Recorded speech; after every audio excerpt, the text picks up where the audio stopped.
আমি তুফান না।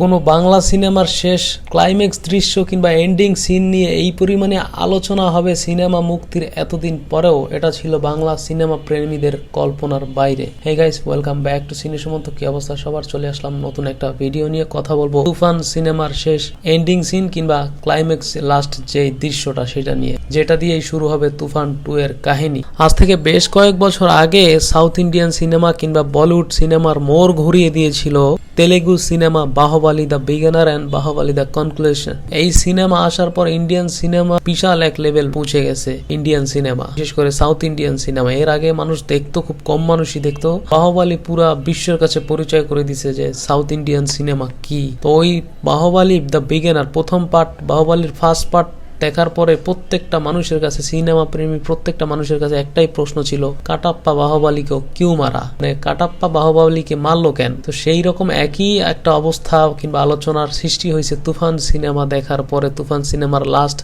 এন্ডিং দৃশ্যের দেখার পরে যে চঞ্চল চৌধুরী কেন তুফানের সাথে হাত মিলাইলো আর ওই যে বাঘের সাথে দৃশ্য দেখাইলো। এখন এই ব্যাপারটা নিয়ে যারা আলোচনা করতেছে সোশ্যাল মিডিয়ায়, ইউটিউবে, ফেসবুকে, বিভিন্ন গ্রুপে লেখালেখি করতেছে, তাদের মধ্যে দুইটা গ্রুপ সৃষ্টি হয়েছে। এক গ্রুপ বলতেছে যে তুফান গুলি খাইছে, আর এক গ্রুপ বলতেছে শান্ত গুলি খাইছে। তো এখন এই ব্যাপারটা নিয়ে আমি কি বলবো? আমার মতামতটা হলো, আমি যে তো সিনেমাটা কয়েকবার দেখছি, রিপিটেডলি সিনেমা হলে দেখছি, ওটিটিতে রিলিজ হওয়ার পরে দেখলাম। তো আমি তো ব্যাপারটা নিয়ে একদম স্পষ্ট, একদম ক্লিয়ার, নিট অ্যান্ড ক্লিয়ার আমি আমার ধারণা, আমি সেটাই শেয়ার করব। আমার মতামত হচ্ছে তুফানের লাস্ট এন্ডিং ক্লাইম্যাক্সে যে চঞ্চল চৌধুরী যে গুলি করে, এটা শান্তকেই করে, এটা তুফানকে করে না।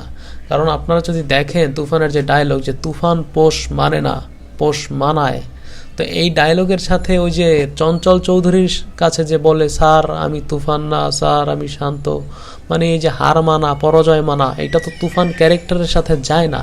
পুরা সিনেমার শুরু থেকে শেষ পর্যন্ত যারা যারা সিনেমাটা দেখছেন তারা অবশ্যই খেয়াল করছেন যে তুফান রিলিজ হওয়ার আগ পর্যন্ত এবং তুফান সিনেমার মধ্যেও প্রত্যেকটা জায়গায় টিজার, টেইলার, এমনকি সিনেমার মধ্যে প্রত্যেকটা ডায়লগে যখনই তুফানকে ইন্ট্রোডাকশন দেওয়ার কোনো একটা ডায়লগ ডেলিভারি কিংবা যেই তুফানের ব্যাপারে কথা বলছে, প্রত্যেকটা জায়গায়, এমনকি তুফানের বডি ল্যাঙ্গুয়েজ, তার ডায়লগ ডেলিভারি, প্রত্যেকটা স্ক্রিন প্লে, প্রত্যেকটা জায়গায় সবকিছু দেখেই বোঝা গেছে তুফানের ক্যারেক্টারটা ওইভাবেই লেখা হয়েছে যে সে কখনো হার মানে না, ক্ষমা চাইতে পারে না, হার স্বীকার করে না।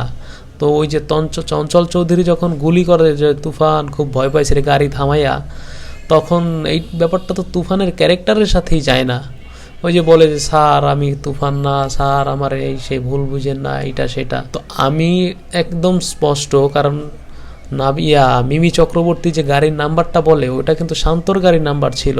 আপনারা যদি আরও একটু লক্ষ্য করেন ডিটেলসে, যে তুফানের গাড়িতে 3 জন ছিল, তুফানের যে বডিগার্ড ওইটা, তারপরে ড্রাইভার সহ, তুফান সহ 3 জন। কিন্তু চঞ্চল চৌধুরী যখন গাড়িতে গুলি করে দূর থেকে, তখন ড্রাইভারকে দেখা যায় যে ড্রাইভার অলরেডি স্পট ডেড, আর তুফান গাড়ি থেকে বের হয়ে আসে, তখন তাকেও গুলি করা হয়। তাহলে তুফানের বডিগার্ড গেল কই? এটাই তো কমন প্রশ্ন।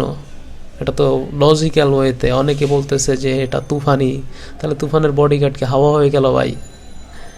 মূলত তুফান, এটাই সিনেমার খেলা, এটাই রাহান রাফির খেলা। তুফান গেছে দুবাইতে, ওইখানে নাবিলার সাথে সে ওইখানে চিল করতেছে, আর শান্ত এখানে গুলি খেয়ে চঞ্চল চৌধুরীর সাথে হাত মিলাইছে।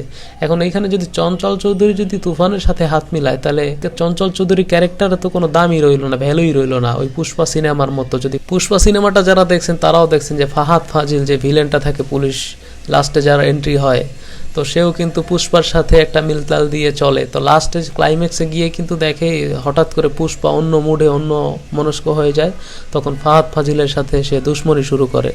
তো ওই দ্বিতীয় পার্টের জন্য কিন্তু পুষ্পা 2 যখন আসবে, তখন কিন্তু দেখতে পারবেন ফাহাদ ফাজিল বাঘে সিংহের একটা লড়াই পুষ্পার সাথে। সেম এইরকমই একটা জিনিস তুফানের মধ্যেই আছে, যেটা ধরেন শান্ত ভার্সেস তুফান, আর শান্তর সাথে থাকবে হচ্ছে চঞ্চল চৌধুরী। অ্যান্টাগনিস্ট প্রোটাগনিস্টের চঞ্চল চৌধুরী আরও একজন, যেটা হচ্ছে তুফানের সাথে লড়বে। তুফানের চঞ্চল চৌধুরী এক ডায়লগটা আছে না, যে একটা যদি সুযোগ পাই তুফানকে খেয়ে দেবো স্যার। তো তো চঞ্চল চৌধুরীর ক্যারেক্টারটা তো ছোট মনে করার কোনো কারণ নাই। সে অবশ্যই লম্বা রেসের ঘোড়া এবং বড় খেলোয়াড়, এর জন্যই সে হয়তো যখন জানতে পারছে যেহেতু সে সিআইডি, চঞ্চল চৌধুরী সে একজন সিআইডি অফিসার, ওই যে মিমি চক্রবর্তী কি তো ডায়লগেই বলে আমি আকরাম, আমি ওই যে আলিফ লাল আর হামে কামালিকার আকরাম না, আমি সিআইডি আকরাম। সো সে যেহেতু সিআইডি, তার তো ওই অ্যাবিলিটি, ওই ক্ষমতা আছে ইনকোয়ারি করে, তদন্ত করে কিংবা গোয়েন্দা তথ্যর সূত্রের ভিত্তিতে যে কোনটা তুফান কোনটা শান্ত। তো সে যা, আবার এই আরেকটা ডায়লগ আছে যে তুফানের সাথে বডি দিয়ে তুফানের সাথে পারা যাবে না, তুফানের সাথে খেলতে হলে খেলতে হবে মাথা দিয়ে। তো এইখানেই তো অনেক কিছু রিভিল হয়ে যায় গল্পের, যে ওটা তুফান না, ওটা শান্ত, এবং ওটার সাথে একটা যোগসাযোগ ছিল চঞ্চল চৌধুরীর। আর শান্তকে একটা মিটিং এর কথা বলে তুফান পাঠাইছিল যে একটা লাস্ট ডিল কর, এইটাতে যদি তুই পাস করিস তাহলে তোর কাজ ফাইনাল, সিনেমার কাজ তোর ফাইনাল। কারণ তুফান কিন্তু একটা মূলা ঝুলায় রাখতেছিল শান্তর সামনে। কি মূলা? যে তোকে সিনেমায় কাজ দিব, সিনেমায় কাস্টিং করব, তোকে দিয়ে সিনেমা বানাবো। এই লোভে শান্ত তুফানের হয়ে যা যা বলতেছিল তাই করতেছিল। ওই একই ভূষ বেশন, একই পোশাক আশাক, একই চেহারা, দাড়ি, লম্বা চুল, সব কিছু। তো শান্ত একটা সময় এটা বুঝতে পারে যে আমাকে ব্যবহার করতেছে সিনেমায় চান্স দেওয়ার নাম করে। এই কারণেই হয়তো সে ওসি আকরামের সাথে হাত মিলায় এবং গোপন গোপন কাজ করতে থাকে গোপনে। তো আপনি যদি দেখেন যে তুফানের সিম্বল কিন্তু ছিল সিংহ, আর লাস্টে যখন চঞ্চল চৌধুরী শান্তর সাথে হাত মিলায়, শান্তর সিম্বল কিন্তু বাঘ, যেটা ওই বলে না যে বাঘে সিংহে লড়াই, ওই রকমই একটা কিছু হইতে যাচ্ছে। সো তুফান 2-তে এইরকম কিছুই আমরা দেখতে যাচ্ছি, যে শান্ত ভার্সেস তুফান ভার্সেস চঞ্চল চৌধুরী ভার্সেস মিমি চক্রবর্তী। এই 3-4টা ক্যারেক্টার মিলে তুফান কাকে কিভাবে নিয়ে খেলে, এইটার একটা সংমিশ্রণ দেখতে পাবো আমরা তুফান 2-তে। তো আশা করছি আপনারা ব্যাপারটা ক্লিয়ার হয়েছেন যে তুফান পার্ট 1-এর লাস্ট যে এন্ডিং ক্লাইম্যাক্সে যে গুলিটা খায় আর চঞ্চল চৌধুরী যার সাথে হাত মিলায়, যে বাঘের মাথায় হাত বুলায় এইভাবে, ওটা আসলে তুফান না, ওটা শান্তই। তো এই ছিল আমার মতামত। আপনাদের কার কি মতামত সেটা অবশ্যই কমেন্ট করে জানাবেন। দেখা হচ্ছে পরবর্তী কোনো ভিডিওতে।